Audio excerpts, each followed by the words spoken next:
This is day 26 out of 50 of reviewing every single Superman figure in my collection until the movie comes out on July 11th. And today we're going to be doing a very special one. This is arguably the best Superman figure in my collection. The DC Direct Secret Files Clark Kent. He might look like a regular guy, but he's a regular guy in a Superman t-shirt. Just kidding, he's actually Superman. This is without a doubt the best Superman head sculpt in 1/12 through 1/10 scale of all time. A lot of people like to say it looks like John Byrne's artwork, but I'm more inclined to believe it's Dan Jurgens. Is that just because I like Dan Jurgens way more than John Byrne as a person? Yes. That being said, the rest of the figure looks amazing too. The colors and the suit look fantastic. Of course, he comes with his shirt and his glasses, and voila, Clark Kent is secretly Superman. And in other news, the Tooth Fairy is not real. The glasses make his eyes look bigger, which really sells the secret identity thing. The articulation is really poor by today's standards, but I don't really care. Once again, he's a little bit too short for McFarlane and too tall for other figures. I could probably gush about this figure for hours, but all I say is that I wanted this figure for years, I finally got it, and wow, it does not disappoint. The head sculpt looks amazing on other Superman figures, which I'll eventually show in the future of the series. Until then, follow to see the next 24 days.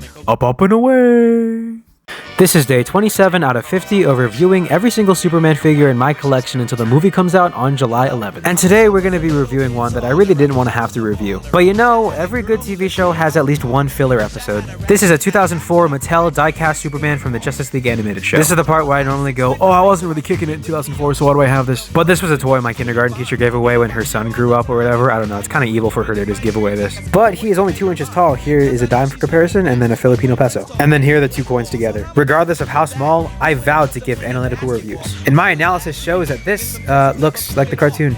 Yeah, pretty good. This actually isn't the smallest thing I've reviewed on the series so far. The Lego actually takes that spot. Unfortunately, he is a little bit small if you want to put him next to an 18-inch Ninja Turtle. I don't have much to say other than I looked this up on eBay, and in package it's going for like 20 bucks, so that was kind of surprising. It's a fun little trinket to have though. The sculpt and the paint are definitely really clean, unless of course you got it beat up secondhand from a kindergarten teacher like I did. Anyway, follow to see the next 23 days. Up and away! This is day 28 out of 50 of reviewing every single Superman figure in my collection until the movie comes out on July 11th. And today we're going to be doing one of my favorite McFarlane Toys Superman. This is the McFarlane Toys DC Multiverse DC Classic Superman. And to get the elephant out of the room, yes, his hands are huge, but I'll get to that later. I know this isn't the most quote-unquote Superman-y head sculpt ever, but I love this open grin smile. It's so dorky, but I love it. On top of that, I just love how bright these colors are, but the belt is definitely inaccurate, and I'm not happy with that. I own way too many copies of this figure, but in my defense, I've customized all of them, but that's a story for a different day. Okay, yeah, his hands are huge. There's no avoiding it. There's really no excuse. The articulation is pretty much exactly the same as the electric blue Superman I reviewed earlier. He might be a tad bit short for Superman, but I think it works okay. I know this is a controversial opinion, but this is probably my second or third favorite McFarlane Toys Superman figure. The flaws are really bad, the hands are too big, and the belt is inaccurate, but it's just so fun. Having an unapologetically happy and bright Superman figure is just such a joy. It makes me really like playing around with this guy. Anyway, follow to see the next 22 days. Up and away! This is day 29 out of 50 of reviewing every single Superman figure in my collection until the movie comes out on July 11th. And we're almost done all of the figures on my main Superman shelf. But today we're looking at McFarlane's Strange Live Superman. Except this one is the red variant of the blue one I reviewed a couple weeks ago. This time he's in red and he has a little bit of shading, which is nice. Still wish his head looked more like Kurtzman's art though. Outside of the fisted hands, he has 2 open hands. He has the masked Superman head. But most importantly, he comes with the glorious, legally distinct Alfred Newman Superman head. I'm gonna skip through the articulation since it's pretty much the same. He is perfectly scaled for McFarlane figures, and thus I've reviewed all of my red and blue Superman duos in my collection. This Alfred Newman, funny Superman head fits perfectly on the figure I reviewed yesterday. If you couldn't tell, I love this funny Superman head a lot. It elevates the figure for me. I love a good, fun, dumb, silly figure. This is a Superman figure with a weird color scheme and weird heads. I mean, what's not to love? I know it's not for everyone, but I love having these weird little unique things in my collection. Anyway, follow to see the next 21 days. Up and away! This is day 30 out of 50 of reviewing every single Superman figure in my collection until the movie comes out on July 11th. And today, it's a little bit later in the night, so I'm going to try to be a little bit more calm. We only have a few figures left in my main Superman shelf, but today, we're going to be looking at the McFarlane Toys Action Comics 1000 Gold Label figure. This one came out in December of 2024 and is pretty much a reuse of the Action Comics 1000 figure. This was a Walmart exclusive, but it was really easy to find. It has the same great head sculpt, except this time his chest is flat and the blue is a different color. Also, he's got a wonderful cloth wired cape. As always, he comes with relaxed hands, 1 fisted hand, and 1 gun holding hand. I'm going to skip the articulation a little bit because this is the 3rd time we've covered it. Again, he's a little bit small for McFarlane.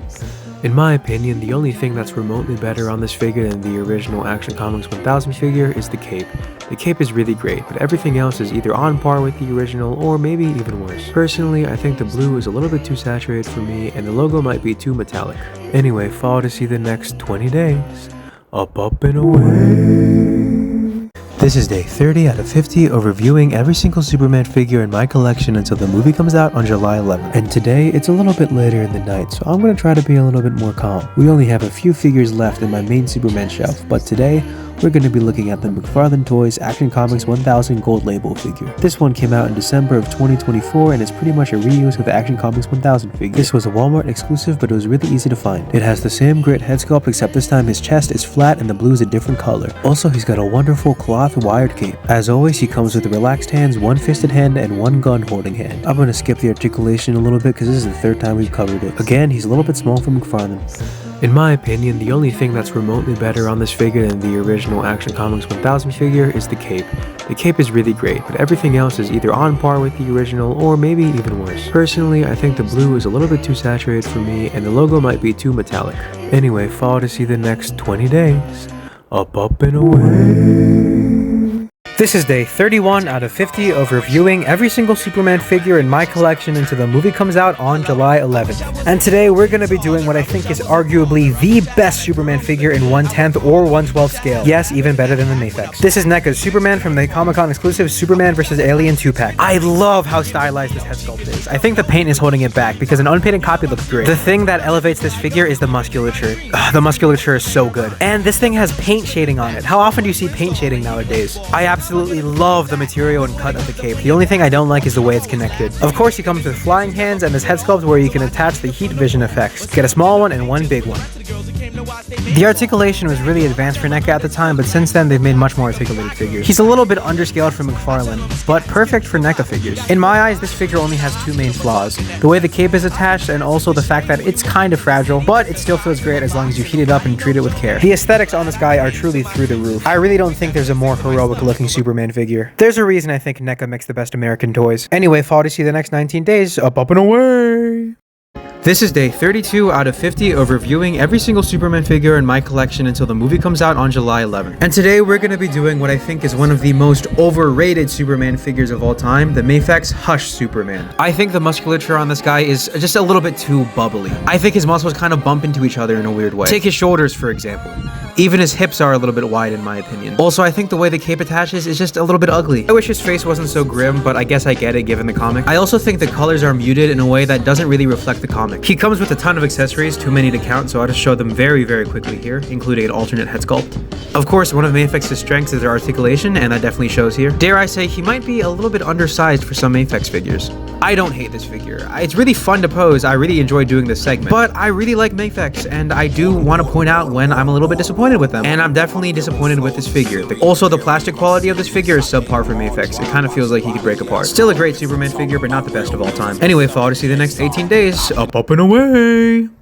This is day 34 out of 50 of reviewing every single Superman figure in my collection until the movie comes out on July 11th. And today we're taking a look at what many consider to be the best McFarlane Toys Superman figure, the DC Multiverse Silver Age Superman. It's called Silver Age, but it's very clearly based off Jose Luis Garcia Lopez's artwork from the 70s through the 90s, so I wouldn't call it Silver Age. That being said, I think it's a pretty great adaptation of his artwork. I think the head might be a little bit too realistic, and the body might be a little bit bulky, but let's just call this a fusion Superman, I guess. I hate the black outline around the logo, but I love the cape. He comes with fisted hands and open hands, and that's it. We've done this body mold a couple times in this series, so nothing's new. And with this body mold, he is perfectly scaled for McFarlane. Like every other Superman and McFarlane collector, I love this thing. The colors are fantastic, the head sculpt is great, the black outline on the logo used to drive me crazy, but I'm warming up to it a bit. The cape and the body mold make this a really fun one to pose around. If you got him at retail price, I'd honestly say, even with the caveats, this is the best current Superman figure for the price. Anyway, follow to see the next 17 days. Up and away! This is day 34 out of 50 of reviewing every single Superman figure in my collection until the movie comes out on July 11th. And today we're looking at what I think is a necessity in every single collector's collection. The Fisher-Price Thomas the Tank Engine Thomas Minis DC Super Friends Superman. I got mine in a lot, so it's pretty beat up, and it has this weird L looking mark. L for Lex Luthor! I'm not a train guy, but this guy is so adorable. Look at all those details, and look at that little cape on the top. No articulation, but he sure can roll around. Oh no! But I didn't get the lot for Superman. Nope, I got it for Booster Gold! That's right, baby, Booster Gold's taking over the video. Anyway, these guys are tiny, and they look great next to my Superman and Booster Gold custom figures. Stay tuned for my full-length video on Booster. Did I make this video as an excuse to talk about Booster Gold? Yes, but I don't have much else to say. That's the reason I made this video. Straight up, the only reason I have this is because I wanted the Booster Gold train and the Superman was with it too. But anyway, guys, we are 2 weeks away from the July 8 early premiere. I am so excited. And I saved all my good figures for the last 2 weeks. So follow to see the next 16 days. Up and away! This is day 35 out of 50 of reviewing every single Superman figure in my collection until the movie comes out on July 11th. And today we're looking at what's probably technically the best made figure in this entire series, the Muff Toys Collector of Metropolis. This is an unlicensed figure, which means it's technically illegal, but it's still so good. This head sculpt is amazing with or without glasses, and the tailoring on the suit is beyond amazing. He comes with almost too many accessories to read out loud, so I'm just gonna show all of them here. My only real negative is that his hands fall out easily. And with these accessories, you can get so many different looks out of this figure. The articulation is really good for a suited figure. I'm skipping through it though because you know time. He's on the larger size of 1/12 scale figures, and here he is with my custom Mezco Superman, and of course the DC Direct Clark Kent, the best Clark Kent besides this one, of course. This figure just shows how third-party companies honestly do it better than the official brands. You would never get this quality of figure for about $80 from a company like Mezco. He's so high quality. I think I like him more as regular Clark Kent with the suit than I do with Superman with a shirt ripped. While it may not be my personal favorite figure in the entire series, it definitely is the one with the highest craftsmanship. Anyway, follow to see the next 15 days. Up and away! This is day 36 out of 50 of reviewing every single Superman figure in my collection until the movie comes out on July 11th. And today we're looking at one that I've genuinely wanted for so long, the 2004 Diamond Select Minimates Superman vs. Darkseid. I love Minimates, but since the 2010s, they've pretty much only done Marvel. But in the early 2000s, they did some DC, and this is one of them. I love the design of Minimates. They're so simple, but they have a lot of detail, and they really get the point across. They even painted the back of the belt. Of course, he comes with Darkseid's throne, Darkseid, which you could seat on the throne. You can chain up Superman on the throne, but he doesn't look too mad about it. You can also have Superman flying at Darkseid. One thing I loved about Minimates as a kid was how articulated they are. Don't go commenting, Lego's better, Lego's better. If you think Lego is better than Minimates, then there's something seriously wrong with you. I'm just kidding. No, I'm not. Anyway, he's pretty small. If you couldn't already tell, I love Minimates, and I'm so happy after all these years to finally have a Superman Minimate. The design and detail aren't as good as modern Minimates, but honestly, I think that's part of the charm for me. It feels so early 2000s, and I absolutely love it. Definitely sad to see that Diamond Select is bankrupt. Anyway, follow to see the next 14 days. Up and away! This is day 37 out of 50 of reviewing every single Superman figure in my collection until the movie comes out on July 11th. And as we're 2 weeks away from July 11th, I'm gonna highlight some versions which are inspirations for the film. This is McFarlane's New 52 Superman. And as you can see, design elements like the collar and the lines on the... Wait. Did they not give this figure any lines? Come on! That's right, they excluded the most famous part of this design. Not sculpted, not painted, they're just nowhere to be seen. I get what they're going for with the head sculpt, but I think it also misses the mark. They got the boots right though. And he's got a fabric cape with the logo, but no wires, which would be fine except the cape doesn't lie flat. So another miss. He also has no accessories, so another miss. At least their articulation's solid. I've reviewed this body many times in this series already. I don't have any New 52 figures, but he's definitely appropriately sized for a younger Superman. So yeah, everything about this figure is incredibly disappointing. I honestly would have been fine if they just painted the lines on, but then excluding them completely, just why? And the cape is just a hassle to try to manage. Without any wires, the thickness of the cape just makes it flop around with no real direction. I know a lot of people are gonna say, oh, what do you expect from McFarlane? I like McFarlane, this is just not it. Anyway, follow to see the next 13 days. Up and away! This is day 38 out of 50 of reviewing every single Superman figure in my collection until the movie comes out on July 11th. And today we're looking at one that definitely inspired the movie, the DC Direct All-Star Superman. If you follow me, you definitely know what All-Star Superman is, but if you somehow don't, it's a comic book, and this figure's sculpt is spot on, but the blue color is definitely off. This head sculpt looks a lot like one of the covers of the All-Star Superman. I say that because Frank quietly draws him kind of different throughout the book. But yeah, the sculpt is amazing. The only thing he comes with is this display stand. It's DC Direct from the mid-2000s, so the articulation is definitely very limited. And that also means he's true 1/10 scale, so he's too big for Mafex and too small for McFarlane. I think the sculpt of this figure is an absolute home run from DC Direct. Sure, I kinda wish the head sculpt looked more like he did inside the actual book rather than the cover art, but it still looks pretty much exactly like he does. I really wish I could get my hands on the comic book 2-pack of him and Bizarro because that figure has much more accurate colors and overall looks better, but I'm happy enough with this. All-Star might not be my my favorite Superman comic of all time, but I understand the praise it gets, and it definitely deserves it. And this figure is a great companion to have with the comic. Anyway, follow to see the next 12 days, up and away! This is day 38.5 out of 50 of reviewing every single Superman figure in my collection until the movie comes out on July 11th. And I couldn't go through the series without mentioning my custom Tim Sale Superman figure at least once, so I'm mentioning it in today's half-day video. I have a full, in-depth, long-form video about this custom on my YouTube channel, so I definitely recommend you check it out to find more details. So if you want to see more, go check that video out, because today I'm just going to be kind of showing it. But this figure has a custom head sculpt made by me, and a custom painted comic book cel-shaded body. This is one of my favorite things I've ever made, and I'm really pleased with the final result. Though I definitely need to make a Tim Sale Batman to go with him. Not much to talk about. Like I said, if you want to hear more about this guy, please go see my YouTube video. I put a lot of effort into that. But Superman for All Seasons is one of my favorite comic books of all time, and I'm really happy to have a unique figure that nobody else in the entire world has. Except for the fact that if you want one of these figures, you can actually get this head sculpt painted off me, or you can even commission me to paint your figure and give you the head sculpt. That's right, I have multiple copies of this head, and I'll paint your figure if you commission me. Go read Superman for All Seasons, and as always, follow to see the next 12.5 days, up and away!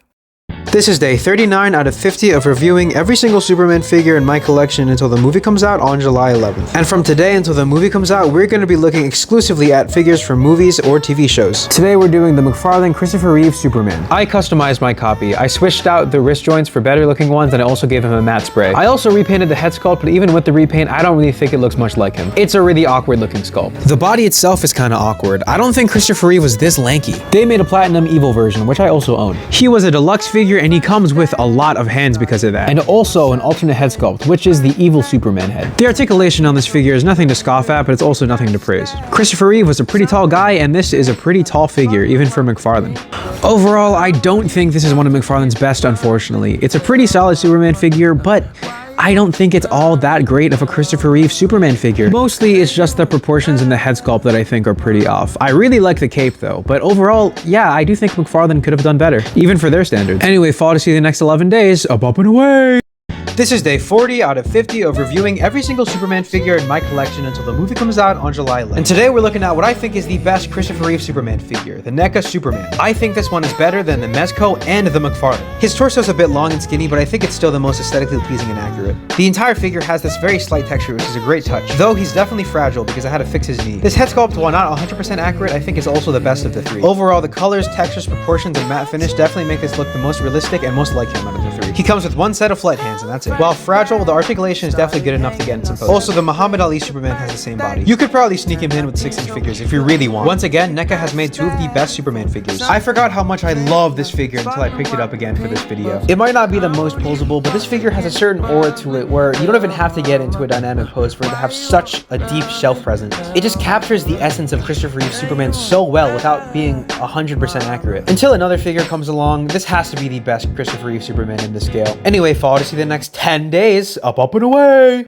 This is day 41 out of 50 of reviewing every single Superman figure in my collection until the movie comes out on July 11th. Can you believe we're only 1 week away from the early fan screening? Can you believe it, guys? Just a week away. In a week. Woohoo! Anyway, today we're looking at the DC Direct Smallville Clark Kent. This is absolutely the best Tom Welling head sculpt I've seen, and the bar is really low. This is much better than their first attempt. The rest of the figure looks okay, a little basic, and he's a little bit too buff, but I think it's good enough. He comes with one display stand, and that's it. He only has 11 points of articulation, and he's DC Direct scale, which means he's too small for most 7-inch figures. Overall, there's not much to talk about. This is essentially a basic figure of a guy in a red jacket, blue shirt, and jeans. And hey, that's pretty much what Tom Welling's Clark Kent was for 90% of the show, so I can't really complain. The likeness is definitely quite good, especially for 2008, so I'll give him that. He pretty much can't articulate, so this figure is really for the real Smallville fans out there, which I think I'm definitely a part of. If you're a Smallville fan, then this is definitely the Clark Kent figure to get, unless you want to make a custom or something. Either way, this is definitely a figure I'm glad to have as the sole representation of Smallville in my collection. Anyway, follow to see the next 9 days, up and away!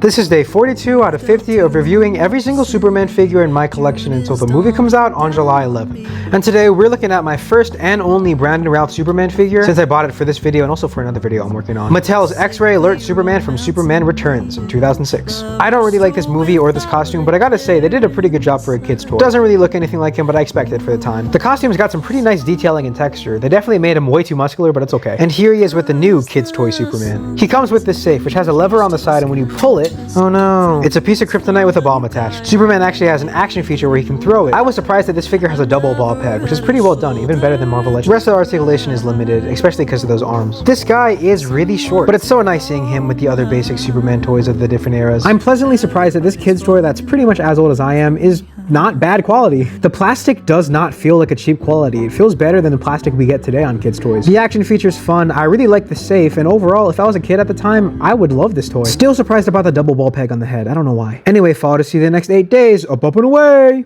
This is day 43 out of 50 of reviewing every single Superman figure in my collection until the movie comes out on July 11th. And today we're looking at a figure I had when I was much younger, and it's been played with to death. The Mattel Movie Masters Superman. You can see it's definitely not in the best shape. Regardless, this head sculpt doesn't really look like Henry Cavill. I can see it in the prototype, but in the final product, not really. That being said, the body sculpt is really nice. The proportions are really accurate to the movie suit, and the texture is well done. You could argue that the colors look better here than the actual movie. It came with a display base that I can't find right now. The articulation is appropriately limited for a Mattel figure from 2013. It's really cool stacking this guy up against the new movie Superman figures. Kind of see what we had back then and what we have now. Also, I'd argue he's about import size. Detaching the fact that I have a lot of nostalgia for this toy, this figure holds up pretty well, I guess. Considering this was the quote-unquote premium line from Mattel at the time, the paint job and the head sculpt definitely don't hold up, but the sculpt work itself is still pretty good for today. As it stands, this is a pretty okay figure from a pretty okay movie with a lot of good memories. But if you want a cheap Henry Cavill Superman figure, this is the way to go. Anyway, follow to see the next 7 days. Up and away!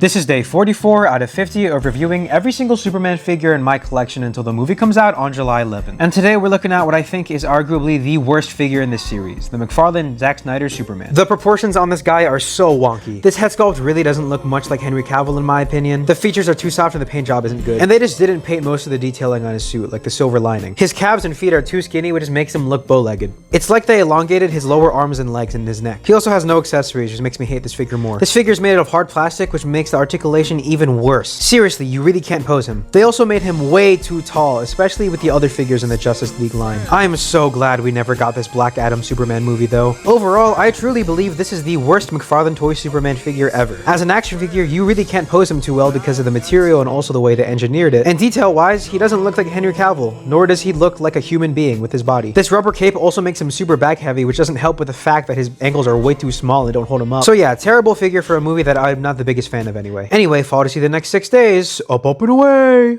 This is day 45 out of 50 of reviewing every single Superman figure in my collection until the movie comes out on July 11th. This is perfect timing because I just pre-ordered the InArt and the Hot Toys new Superman figure, so this is the Hot Toys Man of Steel Superman. I actually customized mine a bit because I adjusted the collar piece on the neck. But even though it's a Hot Toys that's 12 years old, I still think it's pretty good. In my opinion, this is still the best Henry Cavill head sculpt they've done, even though he's way too tan. Of course, the suit detailing and the proportions are pretty good. I don't have any problems with my suit creasing actually. He comes with a bunch of hands, a really cool display base that I can't really show off right now, and the Sideshow exclusive Kryptonian key along with the miniature one. The suit doesn't prohibit articulation as much as I think. His ankles are weak, so he can't really stand by himself, but I've heard that this figure is actually kind of tall for Hot Toys. Also, here's my unfinished Spin Master custom. You know, it's funny, I plan all these videos in advance, and I coincidentally plan this video to go up the same day the InArt Superman goes up. I'm sure this figure isn't very good for modern Hot Toys standards, but for the time, it still holds up relatively well. It's gonna be so awesome to have this guy with both the Hot Toys and the InArt Superman figures. Great figure for a pretty good movie. Anyway, follow to see the next 5 days.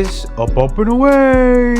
This is day 46 out of 50 of reviewing every single Superman figure in my collection until the movie comes out on July 11th. And I'm actually seeing the movie on Tuesday, so every day until then, I'm going to be reviewing a new figure from the new Superman movie. This is McFarlane Superpowers Superman, an homage to the 1980s Superpowers figures. I think this is a cute approximation of what this costume would look like in this toy design. I do wish the blue was brighter though. The head sculpt looks very similar to the McFarlane Action Comics 1000 head, but it's obviously different. They sculpted some new parts for him like the trunks, the belt, and also the boots. Of course, he has the logo on the cape. No accessories and also low articulation. I don't have any other toys from this toy line except for Booster Gold. Yeah, that's right. Booster Gold's crashing another one of these Superman videos. He's definitely a unique piece if you collect these Superman movie figures like me. I think this is a pretty cool concept executed relatively well. It's hard to translate this costume into this very simple style while still maintaining the core features. Mostly because the lines are a pretty main element of the new costume and you can't really put that onto something of this style. But either way, I think it's a cool throwback figure. I still wish the blue was a different color, but beggars can't be choosers. Anyway, follow to see the next 4 days. Up and away! This is day 47 out of 50 of reviewing every single Superman figure in my collection until the movie comes out on July 11th. Or tomorrow if you're going to the early screening. Today we're taking one off of my Superman movie collection. This is the McFarlane Battle Damage Superman. I already have a video on my YouTube channel about all three of these Superman figures, but I'll go over this one quickly. I think the likeness is pretty good. It's just the paint that's holding it back. And I really like the battle damage all over the body. Though I wish they went a little bit more heavy in it. In the movie, he's more burnt and less dirty like this figure is. Still a cool look though. He comes with one fisted hand, one open hand, and two flying hands. I gave him a second fist by using Action Comics 1000 hands. I'm gonna skip over articulation since I pretty much already reviewed him. Here he is with my custom Superman figure and the deluxe edition Superman. Like I said, most of my extended thoughts are in that video that I posted, but I do really like this figure. I think he's honestly better than the irregular edition Superman. And that might be because the battle damage kind of masks how inaccurate the color of the blue is. I don't know. Either way, it's an awesome variant to have if you're as excited for this movie as I am. And I can't believe I'm watching this tomorrow. Anyway, fall to see the next 3 days. Up, and away! This is day 48 out of 50 of reviewing every single Superman figure in my collection until the movie comes out on July 11th. Or today. That's right, guys. I'm watching Superman tonight in theaters, so today we're looking at my main Superman movie figure. My custom McFarlane Superman. This is essentially a McFarlane Superman figure with a custom cape and a repainted head sculpt and body. You can see here I attached the cape differently to be more movie accurate, and also I made a 3D logo on the back. This is my first time making a real cape for a figure, and I think the logo turned out pretty nicely. I'm pretty happy with the head sculpt as well. I think the likeness on these sculpts are actually really good to David Cornsway. It's just missing some paint. I have a YouTube video on my channel about this guy and the process of making it, but since then I've updated a couple things like the cape and also the head sculpt. Well guys, I can't believe we're only 2 days until the series ends. It's bittersweet, but I still can't believe I'm watching the movie tonight. If all goes well, I hope to have a bonus video out either tonight or tomorrow, but don't worry, I won't post spoilers or anything crazy like that. As for this custom, I was really happy with it when I first made it, but I think I want to update some things. I don't know, I'm not fully happy with it anymore. Anyway, fall to see the next 2 days. Up, and away! This is day 49 out of 50 of reviewing every single Superman figure in my collection until the movie comes out tomorrow, or yesterday if you got to see it early like me. Today we're looking at the Superman in the front and center of my collection, my custom McFarlane Superman. Firstly, I like to say this guy has two head sculpts, this DC Direct one and also this custom head sculpt that I made with resculpting an Action Comics 1000 head. I have a YouTube video on this guy, but pretty much to run down, I took these two Superman figures and merged it into one, with a lot of resculpting and fully repainting. This guy has shading all over it, and it's hard to tell, but I'm really happy with the way he looks. I didn't make any special accessories for him, but you can swap his hands with other figures. Also, I improved his articulation quite a bit from the original. This figure might be showing its age, as I made it 2 years ago, but I still think it looks solid. And here he is with some of my favorite customs that I've made. This is one of the most important figures to this series. I made this figure 2 years ago because I was so excited that we were getting a Superman movie, and yesterday I watched it for the first time. This is also when I think I started really growing as a customizer, and although it's a little bit outdated, I still think it holds up pretty well. There are some things I do want to fix on him, for example, giving him a new cape and different trunks, but overall, I think he looks pretty good. This will always be one of the most important figures to me. Even more important because I made it myself. And no, I'm not selling him, nor do I plan on making more copies, sorry. Though I am selling copies of just the head if you're interested. Go watch the YouTube video to find more information about this, and also follow to see the next day. Up, and away! This is day 49.5 out of 50 of reviewing every single Superman figure in my collection until the movie comes out tomorrow, or yesterday. And today we're looking at the Regal Cinemas popcorn bucket and cup combos. I got these when I saw the movie yesterday, and they kinda are awesome. This popcorn bucket has detail all over it, even on the inside, and it looks like the Fortress. And we also get two cups with awesome lenticular images of Superman and an illustration of Superman. One of the toppers is Lex, and he kinda looks like the Joker with that green tie, but it's cute, you know, it's Lex. This one's my favorite cup because not only is it the Fortress, but it also has different pictures of David Cornsway. I love the Superman topper, and also he has all of the costume details on there. It's actually crazy how much merch I have for this movie at this point. I'm not a huge popcorn bucket or movie merch guy, but you know I had to buy these because I was so excited. And honestly, they're pretty awesome. If you want my thoughts on the film, I'm not going to spoil it or anything, but I definitely liked it. I'll talk about it more in the future, but if you like zany, comic booky, ridiculous things, you're gonna love this movie. People were not lying when they said this is like a comic book come to life. And also, this version of Superman is absolutely the most human version we've gotten so far, at least in a movie. Anyway, fall to see the finale of the series. Up, and away! This is the final day, 50 out of 50, of reviewing every single Superman figure in my collection until the movie comes out on today. And you might be scoffing, going, why is he reviewing this one on the final day? Well, that's because this is the first Superman figure I ever owned. This is Mattel's DC UC Superman, and my parents got this for me when I was like, I don't know, 4 or something. Obviously, by modern standards, it doesn't hold up at all. This head sculpt isn't too great. The proportions, while nicely stylized, don't really fit today's aesthetic, and also the articulation is definitely outdated and kind of ugly. That being said, this was many people's main Superman figures in the collection, and this was also mine because I was 4. No accessories, and the articulation is limited, but also it was Mattel in the late 2000s. The only other DC UC figures I have are Blue Beetle and of course Booster Gold, but they're unopened. Other than that, he's about in the middle of the line when it comes to 6-inch figures. Here's the first Superman figure I ever owned and the most recent one. And lastly, here's the first figure I reviewed in this series and the last. So yeah, maybe the ending of this series is a little bit anticlimactic because I reviewed an old Mattel figure, but you know what? It means a lot to me. And honestly, that's the whole point of this series. I wanted to show my appreciation and my excitement of the character, and I'm really glad all of you tuned in. I cannot stress how thankful I am for all of you for watching and how grateful I am for all the kind messages and comments you've left. I've met and interacted with so many awesome people because of this series, and that's something I will never forget. It's crazy how a silly character from the 30s that wears red and blue tights can connect a lot of us. And not even just the character, it's crazy how these toys can bring us together too. It's a really bittersweet ending, but also the series isn't quite over, wink wink. If you're feeling sad that this series is over, remember to do what Superman told us. Look up my name on Instagram, TikTok, or YouTube for more content. But in all seriousness, thank you guys so much for watching, and follow to see more content like this. Up and away! I'm gonna be honest, guys, this version on TikTok has audio, has music here, but it kept getting blocked on YouTube, so just imagine the Superman theme here.